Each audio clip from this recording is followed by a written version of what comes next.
I thought I would just finish off the cosy cover by stitching the lining and putting the piping in, just so you can see how this should have finished. So I've pinned my side pieces onto my lining, so that's lining to lining, and I'm just going around about 1/4 inch seam allowance all the way around. So pinning it is definitely a really good option. Just mind yourself on the pins, perhaps quilting clips would be better. And then just ease that around as you go. Like I say, I'm sort of easing this as I'm going around. So now that I know that the pattern does fit, I wasn't being totally crazy.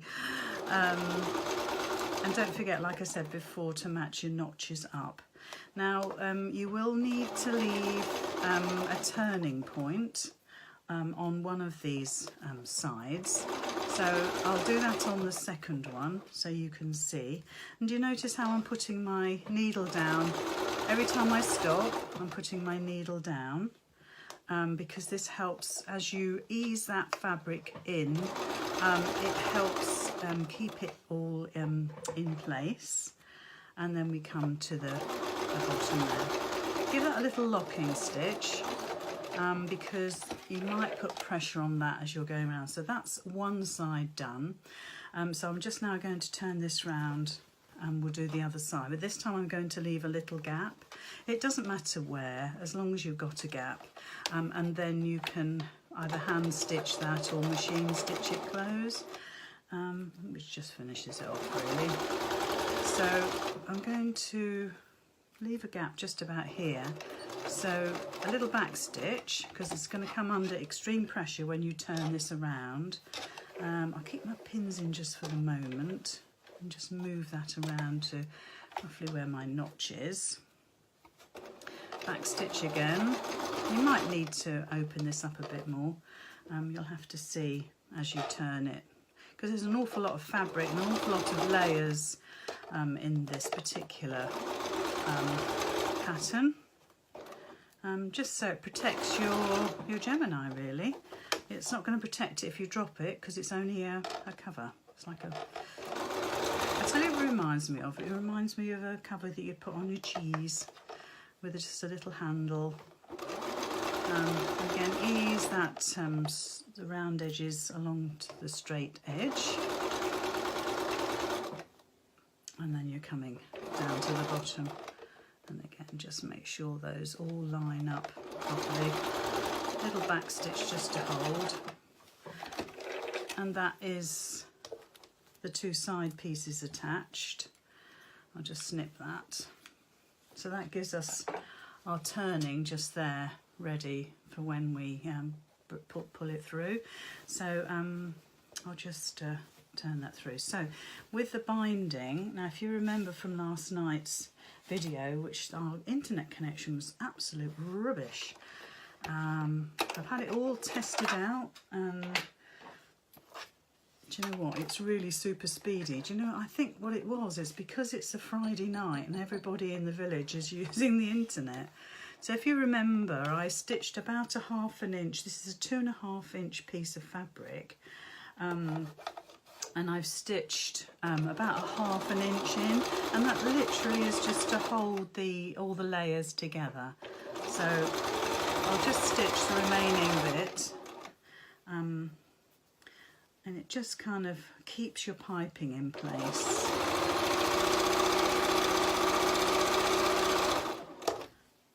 So all you're going to do is just keep folding that piping in there. You could use knitting wool actually.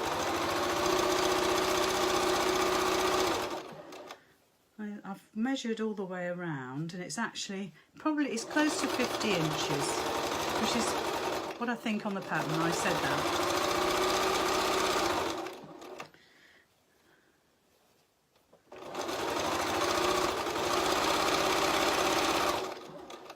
So there we are. You can see where I joined it, and that was selvage to selvage. Don't worry that you're using... Oh gosh, look, that's the end of my piping there. I'll have to join it. So all I'm going to do with that is cut another piece off. Do you know, I didn't think I had All I'm going to do is just take that out for a moment, and I'm literally going to join those two pieces together. See if I can do that. You just want a few stitches in there just to hold it. You don't need anything elaborate. That should do. That should do fine. So again, we'll shove it under the foot. So as long as I pull that and it holds, and all these little pieces will tuck in okay.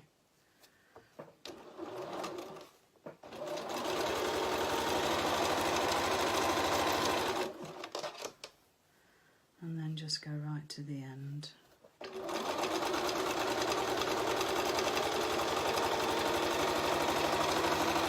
we go. So we'll just cut that off now. I'll leave a little bit extra. I don't want to lose the tail.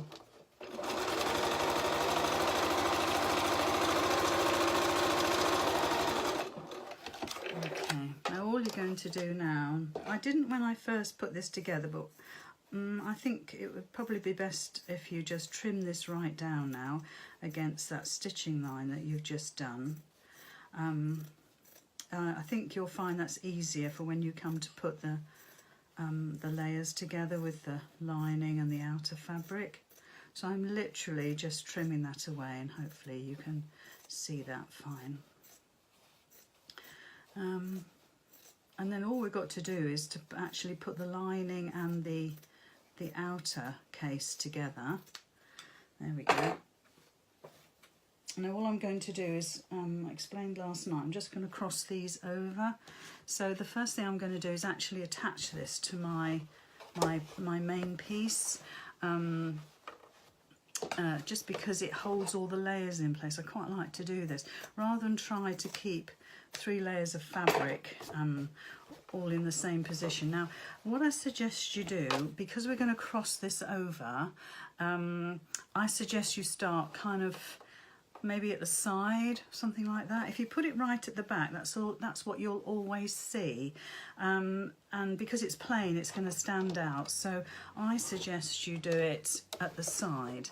So all you're going to do is raw edges together, and I'm just going to tuck that tail in over there, look. So do you know what, I really don't like using this zipper foot on this machine.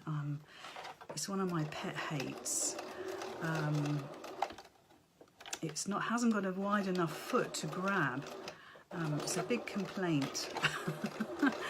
And whenever I bump into the people that sell these machines, I'm going to moan about it. So again, all I'm doing, look, is, and I hope you can see, let's have a look, see if I can move this. I'll move this around so you can see that all I'm doing is, and hopefully you're seeing this, is I'm just machining again on this line here, just to stitch this onto the main part again. Now hopefully I had the camera in the right position for you to see that. So let's just move that a little bit. Maybe I can move it down. Is that better? That's a little bit better. So I'm just literally, so all I've done here is cross this over. If I'm going on a little bit further, you'll see. So coming out the back here, can you see I've just literally taken it off the edge of my seam there, okay? And when I come back around the other side, again, I shall just cross that over, and it makes fairly neat finish to your piping. I suppose the tricky thing for me is this wretched foot that I use. It's the only one they do as far as I know. I would much prefer a wider bottom, because it grabs your fabric better. I'm going to just get my stitch length up a bit. That's it. It's quicker. So again, I'm just following that line. So when we stitch the lining on, we're actually going to stitch it even nearer to the piping. You don't have to worry too much about want it being butt close up, you know, really. Ooh, see what I mean about that foot? It's just, I'm going to move my camera because I'm going to catch it. Let's see if I can do it like that. There's not enough foot for it to grab the fabric. So,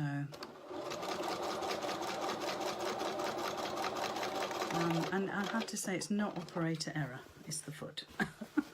As much as I could blame myself. Let's move that on. See how it just doesn't grab.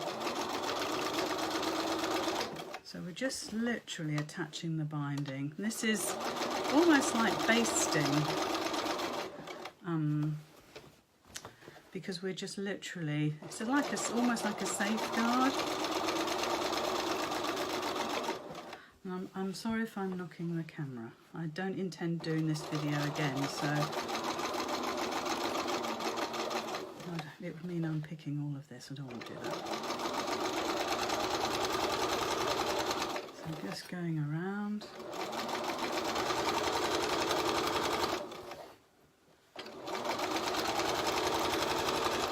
So every time you stitch, you're getting closer and closer to your piping.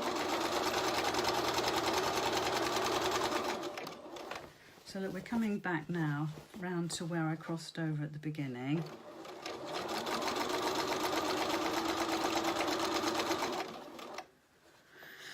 And so it was Jackie that said, I wish we could have seen the piping. Well, Jackie, this is just for you, my love, because I know how frustrating it is. Right, so here we go. So when we come back to our original one, try and get this fairly straight. And all we're going to do again is just cross it over. And you do get this kind of crossover effect. That's why I said put it at the side, because it'll stand out like a sore thumb anywhere else. So you're going to run with your needle across the top and catch that in. Now I'm going to take this out, just snip my piping, but then I'm going to show you. I'm going to leave it like that. So what you want to do, can you see that? Where I've just literally crossed over that piping. And of course all this will be trimmed away, okay? So I'll do that now. And then you've got a fairly nice neat edge, not too bad, not too bad. So the next thing to do is to get your lining and do right sides together. You just got to make sure that you've got it the right way around, because there is a back and a front to this. So there we are, so that's the back, that's the front. Now what you're going to do is you're going to layer this up, so you can see you've got your main piece here, you've put your piping in, and now all you're going to do is pop your lining over the top, and you're literally then, I'm going to use my quilting clips on this, and then you're literally going round again and stitching just that little bit further into your piping, just there. Can you see how it's going to nest in there? So I'm going to leave it at there. I'm going to finish this off, and then I'll pop on Facebook the finished cover. But I'm going to take my time on making sure that I get all of those pieces in the right place, and it's a fiddly otherwise. So that's all really. That's it, finish the binding. And then once you've stitched all these 3 layers together, so let me just show you here as well. So you've got your main fabric, then we've just attached the binding, and all I'm going to do is pop the right side of my lining over the top and use my zipper foot again, just to get as far as I can into that piping, okay? But like I say, if you follow that instruction, then you can't go far wrong. And I really, really, really hope that's been of help to you. I'm now going to stitch this and pop this on Facebook. Okay, bye-bye.